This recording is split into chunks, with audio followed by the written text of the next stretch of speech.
शांत हो जाओ। देखो जो लास्ट है हम लोग भारत में मानव पूंजी, ये लास्ट वाला एरा पढ़ रहे थे, इसमें हो गया।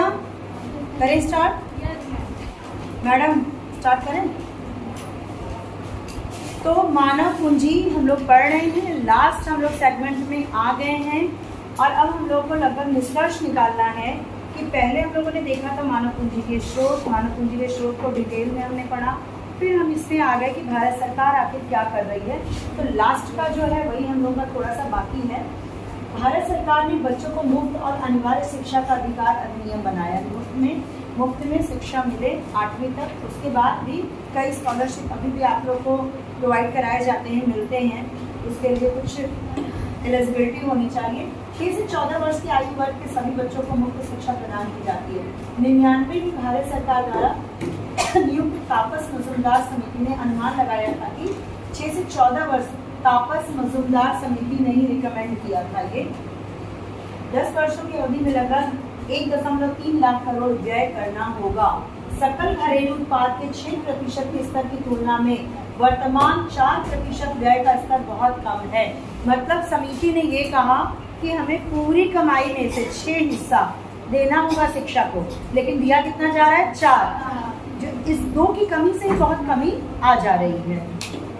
भारत सरकार ने सभी केंद्रीय करों पर 2% शिक्षा उपकर लगाना भी प्रारंभ किया है। 2% है, वो 4% अभी। मतलब कि हमने आपको बताया था कि जो इनकम टैक्स है उसमें भी शिक्षा का उपकर लगता है, हम भी उसमें देते हैं, कुछ कंट्रोल करते हैं। भविष्य की संभावनाएं क्या है मानव पूंजी को लेके? ध्यान दीजिए, सबके लिए शिक्षा अभी भी एक सपना है। वास्तव में आप अपने आसपास ही देखो, क्या सारे बच्चे शिक्षित हो रहे हैं या साक्षर हो रहे हैं? नहीं, इवन साक्षर भी नहीं हो रहे। क्यों? क्योंकि मैंने आपको बताया था पहला पायदान हमारे पेट से शुरू होता है। अगर कोई भूखा है, गरीब है, तड़प रहा है भूखी के मारे, तो क्या शिक्षा अर्जित करेगा? ठीक है, पहले तो अपनी भूख शांत करने के लिए क्या करेगा? काम करेगा। और जब काम करेगा तो एक चक्रव्यूह में फंस जाएगा। काम के पीछे बच्चा शिक्षित नहीं होगा, शिक्षित नहीं होगा तो अच्छा काम नहीं मिलेगा, अच्छा काम नहीं मिलेगा तो फिर उसी में मजदूरी करते करते एक गरीब जीवन भर गरीब रहता है। क्यों? क्योंकि वो एक दुष्चक्र में फंस जाता है।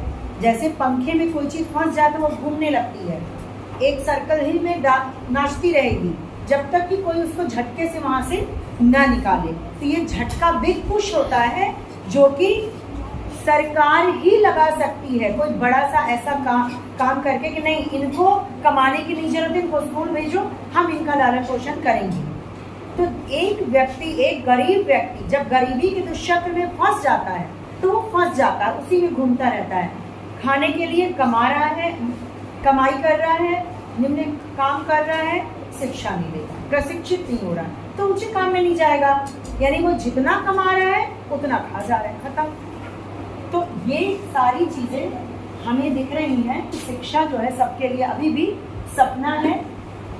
वयस्क और युवा साक्षरता दरों में सुधार हो रहा है, किंतु आज भी देश में निरक्षरों की संख्या उतनी है जितनी स्वाधीनता के समय थी। ठीक, भारत की संविधान सभा ने 50 के संविधान को पारित करते समय संविधान के नीति निदेशक तत्वों में स्पष्ट किया था कि सरकार संविधान पारित होने के 10 साल के अंदर 14 वर्ष की आयु के बच्चों के लिए निःशुल्क और अनिवार्य शिक्षा का प्रावधान करेगी। इस लक्ष्य को प्राप्त कर लेते तो अब तक 100% साक्षरता हो जाती। 1947 में हम आजाद हुए और कितने वर्षों का यहाँ पे शर्त लगाया गया था?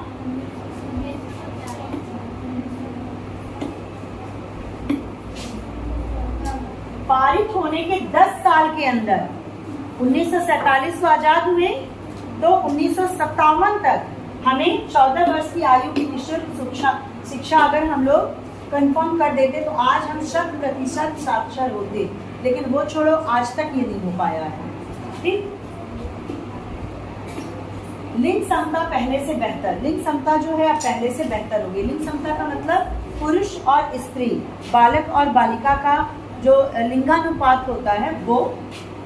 अब साक्षरता में पुरुष और महिला के बीच का अंतर कम हो रहा है। लिंग समता की दिशा में सकारात्मक विकास है। नारी शिक्षा को भारत में प्रोत्साहन दिया जा रहा है, सुधार किया जा रहा है इसमें शिक्षा। प्रजनन दर, स्त्री बच्चों की स्वास्थ्य की देखभाल, आप जानते हैं डिलीवरी से लेकर के और भी तमाम स्वास्थ्य सुविधाएं एकदम फ्री में दी जा रही हैं स्त्रियों को।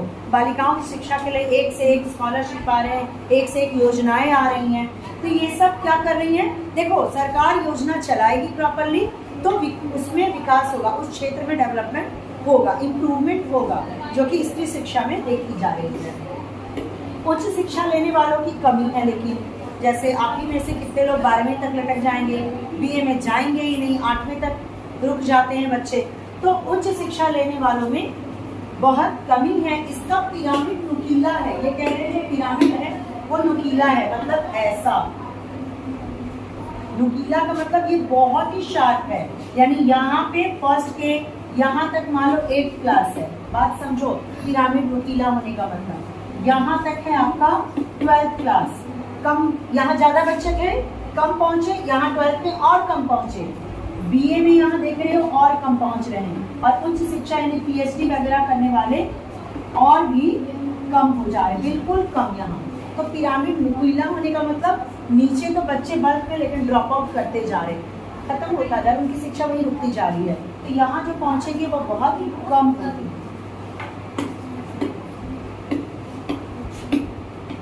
कम लोग पहुंच, यही नहीं, शिक्षित युवाओं की बेरोजगारी दर भी उच्चतम है। हम तो शिक्षित हो गए, हम काबिल हो गए, हम इच्छुक भी है रोजगार के, लेकिन रोजगार है ही नहीं, तो बेरोजगारी दर भी ज्यादा है उनकी। राष्ट्रीय प्रतिदर सर्वेक्षण संगठन के आंकड़ों के अनुसार वर्ष 11-12 में ग्रामीण क्षेत्र में स्नातक व ऊपर अध्ययन किया हो युवा पुरुषों के बीच बेरोजगारी दर 19% थी। यानी कि 100 लोग अगर बीए कर लिए, काबिल बन गए, उनमें से 19 लोग क्या है? बेरोजगार बने। समझ लो बात को। उनके शहरी समकक्ष में 16%, सबसे गंभीर रूप से प्रभावित लोगों में लगभग 30% बेरोजगार है, जो युवा ग्रामीण महिला की ग्राम की महिलाएं 100 में से 30 बेरोजगार है, कुछ नहीं कर रही है। ठीक, अब आ जाते हैं विपरीत। ग्रामीण और शहरी क्षेत्रों में प्राथमिक स्तर पर शिक्षित युवाओं में 3 से 6% बेरोजगार थे, मतलब बेरोजगारी बनी हुई है। शिक्षित हो गए हैं फिर भी बेरोजगारी बनी हुई है, अशिक्षित है तो बेरोजगार है नहीं।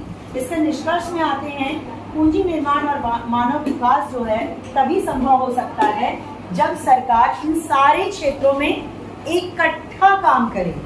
जैसे रूट लेवल पे प्राइमरी स्कूल में अच्छी शिक्षा, दृढ़ शिक्षा बनाए, स्वास्थ्य के रूप में काम, स्वास्थ्य के क्षेत्र में काम करे, प्रशिक्षण के क्षेत्र में काम करे, सारी चीजों में जब इकट्ठे काम होता है तब वहाँ इम्प्रूवमेंट दिखाई पड़ता है। तो मानव पूंजी के निष्कर्ष में हम लोग ने यही हम लोग निष्कर्ष निकाल सकते हैं कि मानव पूंजी बनना एक जनसंख्या का कार्यशील जनसंख्या में कन्वर्ट होना बहुत जरूरी होता है। और इस क्षेत्र में जितने भी सोर्स हैं उनके, शिक्षा, स्वास्थ्य, प्रशिक्षण, प्रवसन, सूचना, इन सब में सरकार को ही एक मुश्त काम करना पड़ेगा, बिग पुश डालना पड़ेगा, ताकि लोग एक चक्रव्यूह से आगे निकल जाएं और अपने आप को सक्षम बनाएं, मानव पूंजी बनाएं, ताकि देश का फिर विकास हो, देश की समृद्धि में उनका योगदान हो। ये चैप्टर खत्म होता है। इसका जो क्वेश्चन आंसर है वो मैं आपको सेंड कर दूंगी, ठीक, वो आप कर लीजिए।